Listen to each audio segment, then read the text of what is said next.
moustache fine, il avait fière allure, le gouverneur. Ce jour-là, il s'arrêta brusquement au centre du village. Les hommes qui l'escortaient soulevèrent un nuage de poussière en tirant sur la bride de leurs chevaux.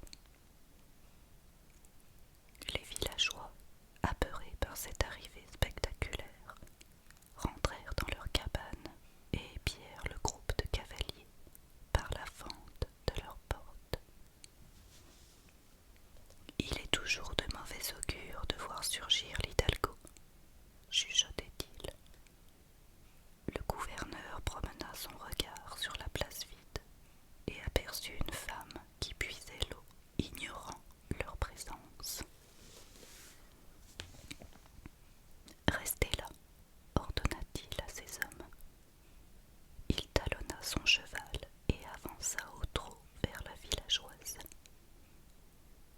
Penchée au-dessus du puits, celle-ci tirait sur la corde pour remonter les outres remplies d'eau. Femme, as-tu vu passer 2 hommes avec 4 vaches? Questionna-t-il. Ce sont des voleurs. La jeune fille adossa ses outres contre la margelle du puits, réajusta son fichu et leva la tête. Non, Seigneur, personne n'a traversé le village, répondit-elle. L'homme vacilla en découvrant la beauté de son visage. Ses yeux brillaient comme des étoiles. Ses cheveux de jais révélaient l'éclat de sa peau mate. Et sa bouche avait le rouge brûlant des piments. Laisse mes hommes porter des baudruches, dit le gouverneur. Puis, se baissant vers elle, il saisit son bras et la hissa sur sa selle en amazone derrière lui.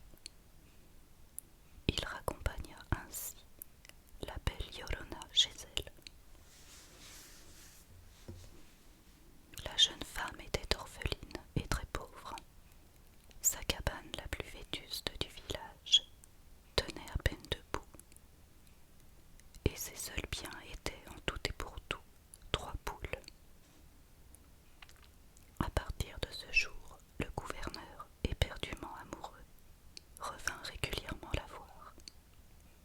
Il la courtisa, lui offrit des cadeaux, remplit sa réserve de différents légumes et de viandes séchées et fit réparer sa maison. Finalement, il obtint ses faveurs, mais l'avertit froidement. Ne t'imagine surtout pas que tu emménageras dans mon hacienda. Tu ne seras jamais ma femme. Tu es trop pauvre et n'as pas assez d'éducation pour être l'épouse d'un gouverneur.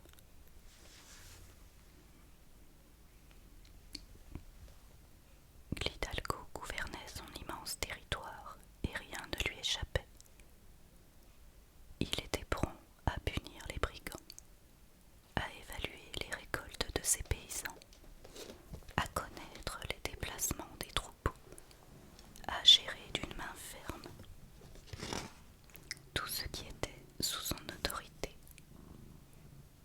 Il était à la fois gestionnaire, juge, éleveur et collecteur des impôts, mais jamais bienfaiteur.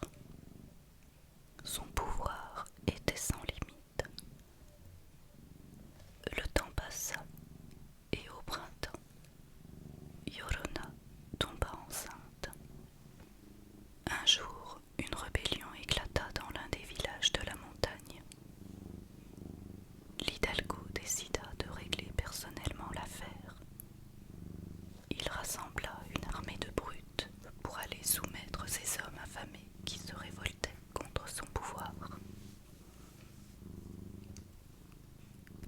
Yorona le supplia de ne pas partir. « J'ai peur de rester seule, lui confia-t-elle. Allons, pas d'enfantillage, je serai vite de retour, rétorqua-t-il sèchement. Et il partit dans l'heure. Rapidement, la révolte fut étouffée dans un bain de sang. Une fois l'ordre rétabli, le gouverneur appela son fidèle régisseur et lui chuchota. recevront une leçon bien méritée. Prends quelques hommes de confiance et va empoisonner la source du village. On verra s'ils auront de nouveau la force de se rebeller. À la tombée de la nuit, l'homme exécuta l'ordre, et l'hidalgo fut satisfait. Il alluma un cigare et put enfin se détendre. Pendant ce temps, dans la vallée, Yorona voulut se rafraîchir. Elle se rendit à la rivière et plongea dans l'eau claire. Quelques semaines passèrent et un matin on vint chercher de toute urgence la coucheuse du village. La vieille femme avait été plus d'une mère à mettre au monde. Pendant ce temps, une paysanne avertissait le gouverneur de la bonne nouvelle. Yorona mit au monde 2 garçons. Encore étourdie par l'accouchement, elle ne s'aperçut pas de l'embarras de la coucheuse. Les bébés étaient bien potelés, mais soudain la porte claqua et le gouverneur se précipita dans la pièce. Il se pencha sur les nouveau-nés. Quelle horreur! Hurla-t-il. Il frémit et détourna les yeux. Sorcière, vociféra-t-il. Des enfants, ils ont le regard blanc, ils sont aveugles, et en plus, ils sont difformes. Tu as engendré des monstres, mais qui es-tu donc réellement? Yorona, épuisée, pleurait et le suppliait de se taire. La coucheuse fila en catimini, les laissant seuls. Le gouverneur, enragé, appela son régisseur. Demain matin, jette-moi ces 2 horreurs dans la rivière. Et surtout, n'en souffle mot à personne, exigea-t-il. La jeune femme oublia ses souffrances et bondit de son lit. Je vous en supplie, Seigneur, ne tuez pas mes bébés, je partirai avec eux. Plus jamais vous n'entendrez parler de nous, implora-t-elle. Tais-toi, serpent. La réponse claqua comme un fouet. Je ne leur dirai jamais qui est leur père. Pitié, supplia-t-elle encore. Assez, tais-toi. Yorona se mit à genoux devant le gouverneur. Folle de douleur, elle griffait son beau visage en sanglotant de toutes les larmes de son corps. Indifférent à sa détresse, le gouverneur la repoussa violemment. Va-t'en, je ne veux plus jamais de toi sur mes terres. Et il tourna les talons. Toute la nuit, Yorona hurla de douleur en serrant ses bébés. Le lendemain, avant l'aube, les serviteurs vinrent s'emparer des 2 berceaux. La mère s'y agrippa de toutes ses forces, mais les hommes avaient reçu des ordres. Ils la bousculèrent et partirent vers la rivière.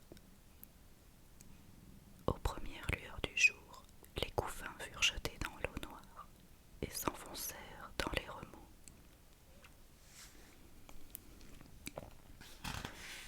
Yorona, horrifiée, se jeta dans l'eau glacée, mais elle ne savait pas nager. Elle se